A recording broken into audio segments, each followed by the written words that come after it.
Hello guys, welcome to i-tutor Academy. In today's session, we will start with Unit 8 of MMPC-003 and its new economic policy. After reading this unit, you should be able to understand the history of economic reform introduced in 1991 and discuss the meaning and measures related to liberalization, privatization and globalization, and discuss the latest economic policies of government like Pradhan Mantri Jan Dhan Yojana, Mudra Scheme, Swachh Bharat Mission, Atmanirbhar Bharat and others. Okay, and the structure of these units are there is an introduction part, and the new economic policy 1991 is there, new economic policy 2014 is there, and 2020 here we are discussing in this unit, and other initiatives also there, and the summary of this unit, keywords are there, self assessment questions also there. And let's begin with the introduction part. The year 1991 is one of the landmark years in Indian economy history, as economic reform or new economic policy or policy of liberalization, privatization and globalization were initiated in this year. So 1991 is very important, and the Indian economy witnessed a paradigm shift from the policy of license Raj to liberalization and nationalization to privatization. The introduction of economic reform was not merely a coincidence but the consequence of the multitude of problems that were brewing in the year system for many years. Factors that lead to the introduction of these policy changes can be classified into two factors, namely international and domestic. International factors like the disintegration of the Union of Soviet Socialist Republic USSR and the Gulf War.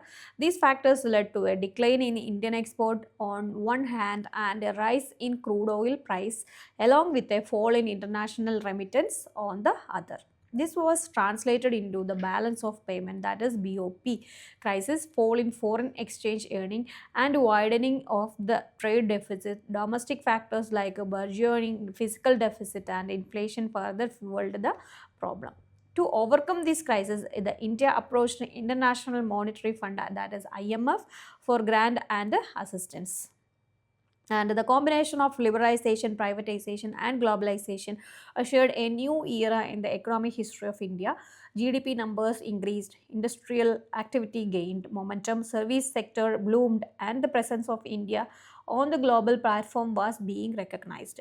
However, the story of economic reform is not without criticism, like jobless growth, neglect of the agriculture sector, and unskilled labor, the rise in income and wealth inequalities, and many others. And let's start with the new economic policy 1991. Liberalization, privatization and globalization, so short form is LPG, form the main component of new economic policy 1991. In the following sections, you should read about the meaning of liberalization and privatization and globalization and various measures undertaken to achieve the objective of this unit. First of all, we will discuss the liberalization portion. Liberalization refers to curtail or lessening of the excessive state or government regulation and restrictions as to enhance the participation of private entities or sectors in the functioning of the economy. Prior to the policy of LPG, the Indian economy was entangled in babudom, excessive state control, red tapeism, and license raj. These factors not only inhibited the efficiency of the public sector but the overall competitiveness of the economy was hampered. And firstly, the list of projects requiring industrial license was pruned, and only 18 industries related to security concern, environment and hazardous chemical, white or luxury goods, etc., were kept under the purview of compulsory licensing. And second, the industries reserved for the public sector were reduced to only two industries, and one related to atomic energy and second is railway. And third one is the requirement of licensing for setting up industries with 25 kilometers of the periphery of cities having population of more than 10 lakhs for a certain class of industries was removed. And privatization. Privatization in the broader sense means changes of ownership from public sector to the private sector and the induction of the private management and control in the public sector. Okay, three sets of measures, namely ownership, organization and operational, are broad measures of privatization. Okay, and you just go through the explanation in your study material. Next is globalization. It refers to the integration of the domestic economy with the rest of the world. Globalization cannot the reduction of the trade barriers to permit free trade, free flow of capital, technology and labor. The important measures undertaken to pursue the objective of globalization and reduction of import duties, encourages of foreign investment are there. And now having a glimpse about the NEP of 1991, we understand that nearly 3 decades have passed since the introduction of economic reform, and over time the results of these reform have faded. So the need is felt for looking at recent policies and changes introduced in economy and try to see how these policies and programs are shaping the economic landscape of the country. And in following section we shall study major changes and new policies which have been introduced over the past decades. And there is new economic policy 2014 is there. Foreign trade policy, that is FTP 2015-20 is there. One of the important policy which affect the external sector is the foreign trade policy in India, and each FTP bring new changes in the economic policy of the country.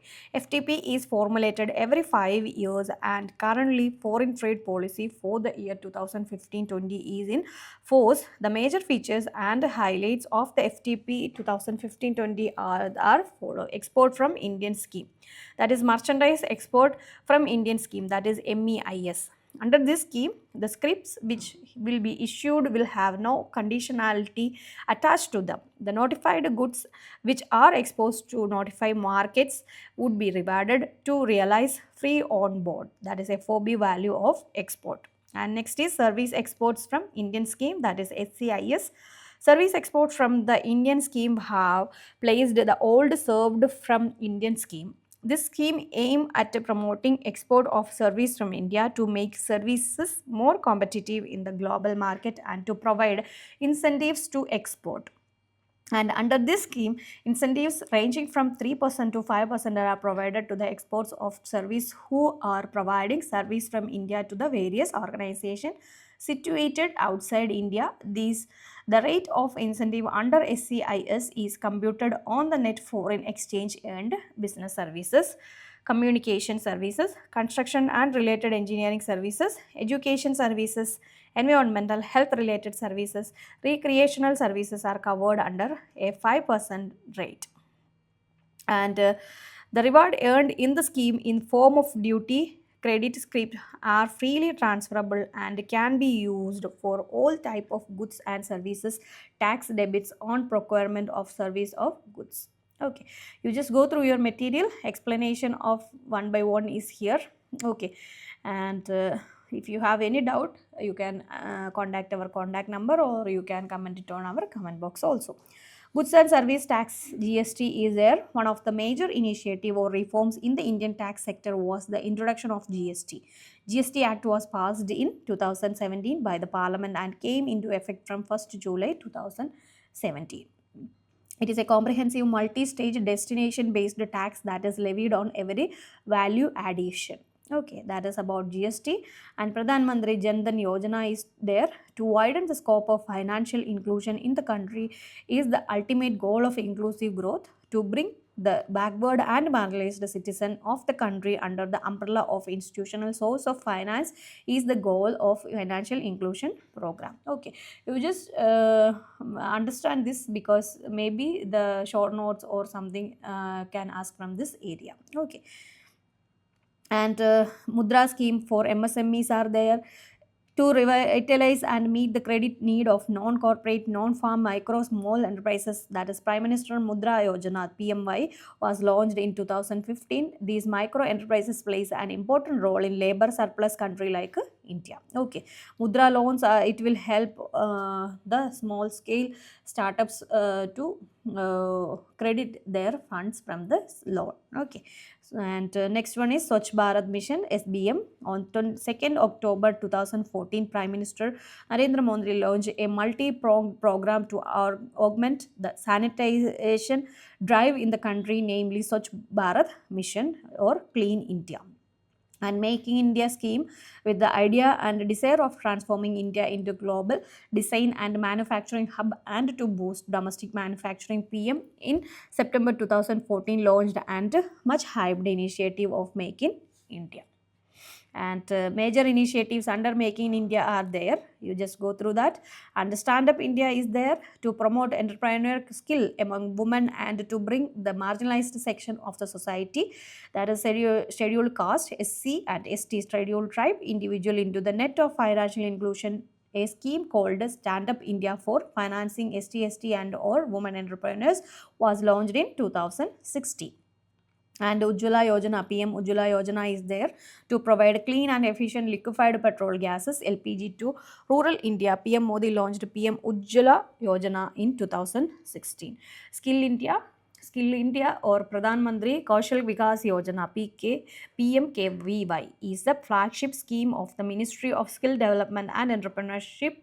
This scheme was launched in 2015 with the target of providing industry-relevant skill training and financial and placement assistance to over 10 million youth between 2016 and 20. Okay, so this is about today's session.